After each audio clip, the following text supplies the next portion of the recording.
Beras air laut dicampur dengan air tawar, berbagai penipuan pertanian yang dilakukan PKC. Media Partai Komunis China baru-baru ini mengungkap serentetan penipuan dalam penelitian pertanian, seperti merusak beras air laut dengan mencampurkannya ke dalam air tawar, dan merelokasi beras sebelum panen untuk meningkatkan angka hasil panen, yang melanggengkan siklus pencapaian palsu.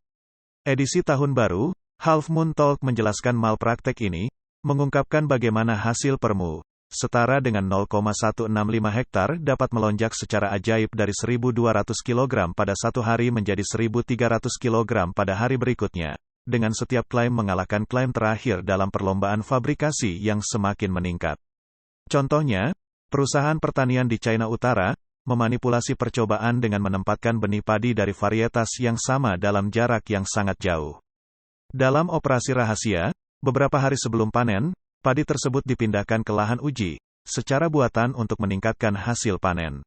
Bahkan ada yang menyembunyikan padi yang dipanen di berbagai tempat, dan secara diam-diam mencampurkan semua padi tersebut selama penilaian hasil, untuk meningkatkan hasil panen selama penilaian.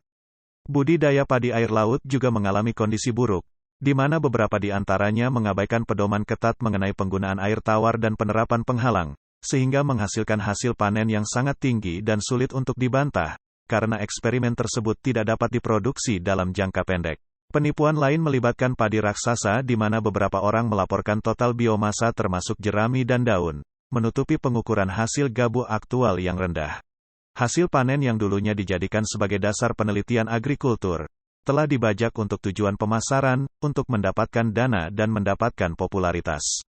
Beberapa perusahaan didorong oleh daya pikat keuntungan yang cepat, menggunakan cara memalsukan hasil untuk menarik dana penelitian, sementara pemerintah daerah tertentu menutup mata.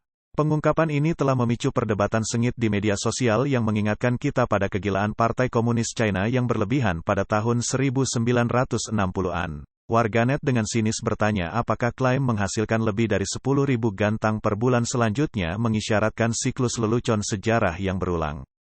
Lelucon tentang kemungkinan mengambil foto di puncak tanaman padi menggarisbawahi skeptisisme dan kritik reflektif. Pengungkapan ini telah membuat klaim yang dulu banyak dipromosikan mengenai hasil panen yang luar biasa dan kemungkinan memotret diri sendiri yang sedang berdiri di atas padi, telah terbantahkan sebagai hanya fabrikasi.